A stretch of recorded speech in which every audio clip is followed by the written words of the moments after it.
Hola, bienvenidos a esta nueva emisión de Oscar Aza Global. Como todos estos días, como todos estos últimos tiempos, plagado de noticias importantísimas.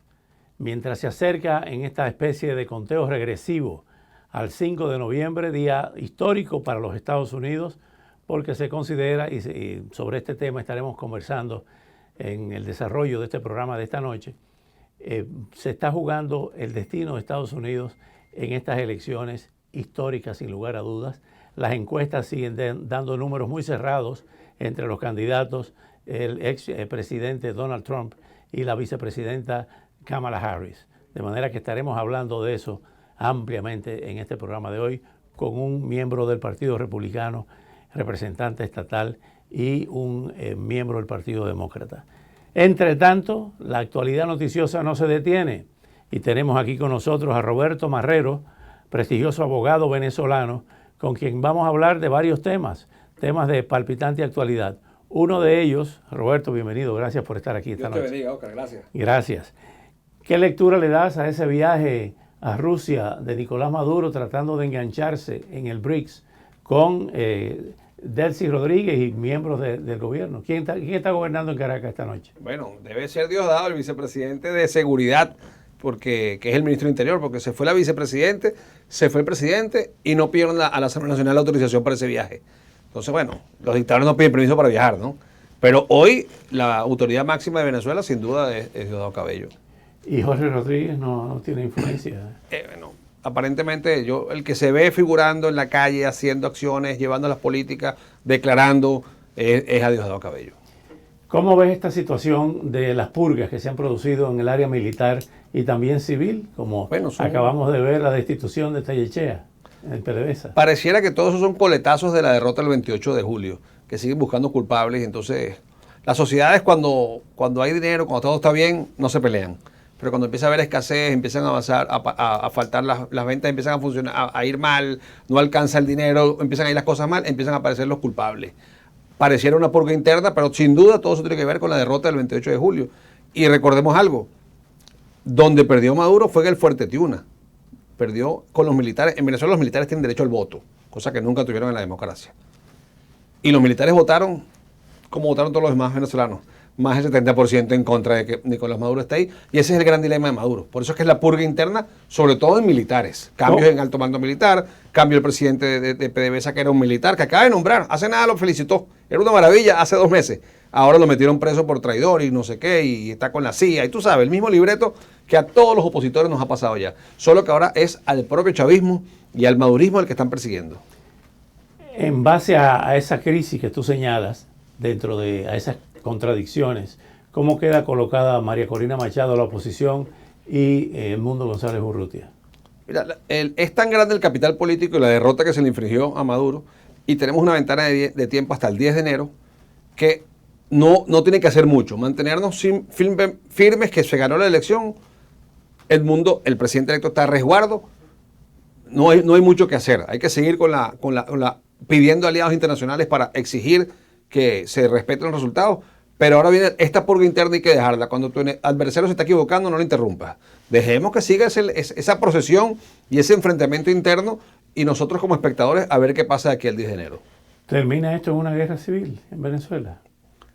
De verdad no lo creo, no es que no lo creo, no lo deseo, es lo peor que nos puede pasar, pero lo que está sucediendo en Venezuela hace años tiene las características de una guerra, porque 1/3 del país ha emigrado, es una gran tragedia. Es la crisis migratoria más grande del continente, solo comparable con la de Siria y la de Ucrania, países donde hay guerras declaradas. Entonces, pareciera que en Venezuela hay una guerra no declarada y hay un enfrentamiento muy fuerte entre bandas por el poder, y más que nada facturas, buscando traidores, buscando persecución interna.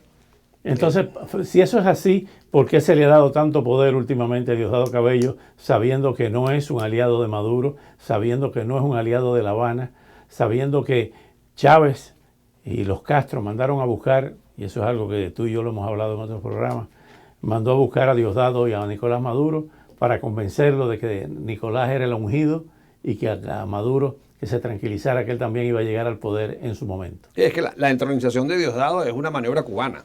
Los cubanos le dicen, Fidel le dice que ese muchacho es una maravilla, que ese es el que él debe dejar como heredero.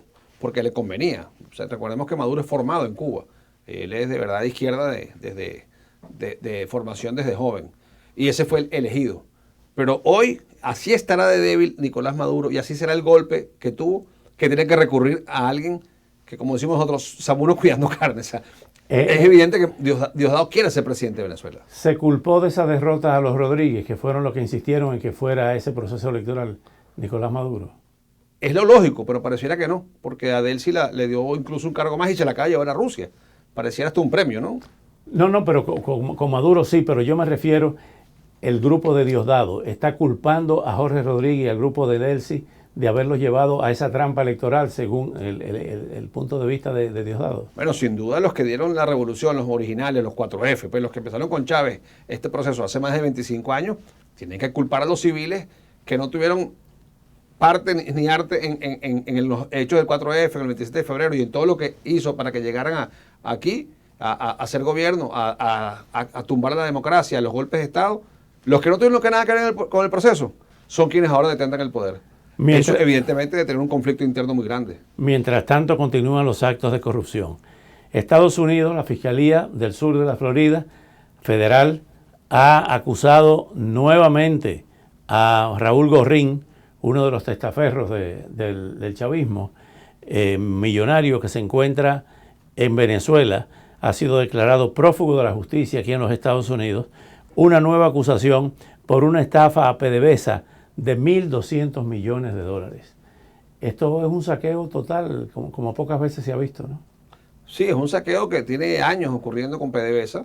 Van 5 expresidentes de PDVSA en fila, todos han salido de ahí presos, incluido Tarek El Aissami, que fue ministro del Interior con Chávez y fue vicepresidente con Maduro, fue presidente de PDVSA y también está preso hoy en Fuerte Tiuna. Pero está preso porque tenía un proyecto presidencial.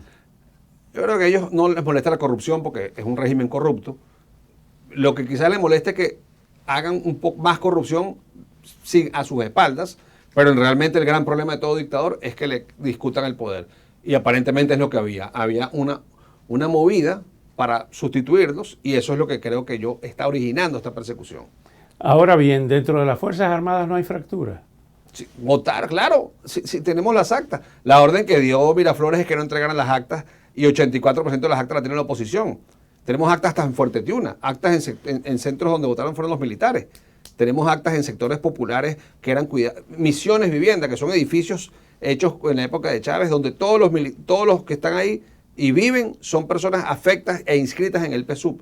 Y esas actas las tenemos. Sin duda que hubo la colaboración militar para lograr eso. No, pero yo me refiero al hecho de que si hay fractura entre los que quieren llegar al poder, o sea, entre los Chávez, si hay Chávez todavía dentro de las Fuerzas Armadas, que podrían dar un golpe de Estado y decir, bueno, hasta aquí, hay que reconocer la victoria de Edmundo González Urrutia. O es imposible que, la palabra imposible no existe en política, pero es muy difícil que eso se produzca. Puede haber una presión importante por el reconocimiento del resultado. Recuerda, Oscar, que el resultado del 28 de julio, la toma de posesión es en el 10 de enero. Es decir, que técnicamente Maduro, a pesar de que está robándose la elección, se concreta eso en el 10 de enero. Aún no se ha concretado.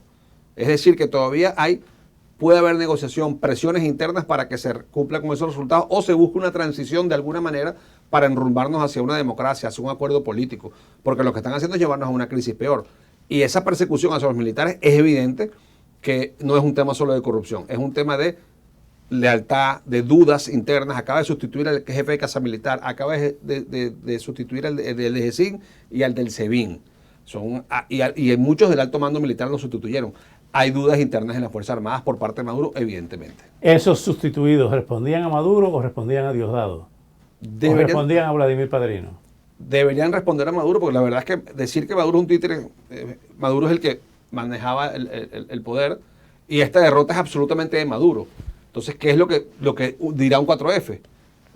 Perdimos una elección por culpa del presidente, del candidato, por culpa de esas políticas que nos llevaron hacia allá. Hay que sustituirlo. ¿Qué podría pasar con relación a las elecciones de Estados Unidos?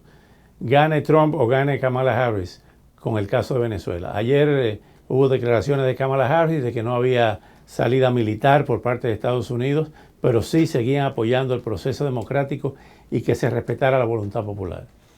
Mira, Lo que ocurrió en Venezuela el 22 de octubre en las primarias y lo que ocurrió el 28 de julio es una labor que ha ayudado a la presión internacional, sí, pero es una gran victoria del pueblo de Venezuela. Yo creo que las esperanzas hay que ponerlas en lo interno. Lo externo puede ser mejor con una administración que otra, quizás. Esta administración, imagínate, liberó a los sobrinos y le liberó a Alex Saab, un convicto, un señor narcotraficante, un señor que es criminal internacional y ahora es ministro nuevamente en Venezuela. Ese señor estaba preso aquí en los Estados Unidos, condenado. Entonces, bueno, en averiguaciones, confeso. Después de que lo tuvieron aquí, lo han liberado y lo mandaron a Venezuela. Y ahora Maduro lo hizo ministro, violando la norma. Viola la Constitución de Venezuela el hecho de que Sí, un extranjero sea sí. ministro en Venezuela. Incluso la viola y es una ofensa para los profesionales y para incluso la gente que de verdad ha estado en la revolución. Mira, yo no comparto y nunca fui chavista, pero esa gente dio un golpe de Estado, tomó las armas y se alzó por unos ideales que no los comparto, no estoy de acuerdo, pero algo de coraje hubo en ese momento. Hacer eso para que venga un señor que ni siquiera es venezolano a ser ministro y a darte órdenes, para que te mande un cubano, yo eso no lo entiendo, de verdad. ¿Están mandando los cubanos en Cuba? Los cubanos mandan con Maduro y tienen un gran negocio con Maduro. Yo en el año y medio que estuve preso en el SEBIN, yo nunca vi un cubano dando órdenes. Pero sí se sabe que en Casa Militar el anillo de Maduro es cubano.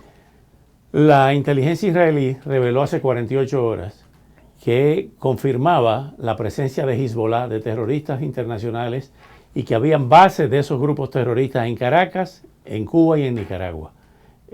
¿Tú tienes información sobre esto, de esta participación de Hezbollah en Venezuela? La cantidad de personas en Venezuela, de damas, que es porque un hombre con barba no se sabe si es de Irán o si es descendiente de un vasco, no se sabe, es una persona normal. Pero las mujeres sí tienen un atuendo distinto y las mujeres que andan embatoladas, tapadas en Venezuela, en los últimos 5 años se ha incrementado muchísimo. Con la burka. Burka. Todas las capitales de Venezuela tú ves esa presencia, porque tienen la particularidad de traer su cultura y de no integrarse. Entonces tenemos una suerte de invasión silenciosa de árabes musulmanes en Venezuela y es evidentemente que son motivos ideológicos y, bueno, afines a Hezbollah sin ninguna duda. Roberto Marrero, gracias por venir Esta noche. Y nosotros seguimos con otros temas importantísimos. Tenemos esta noche la participación de un miembro destacado del Partido Republicano y otro demócrata, abogados los dos, para hablar de esta recta final, este proceso histórico en los Estados Unidos que culmina el 5 de noviembre. Ya los 50 estados al día de hoy están votando la votación anticipada. Regresamos.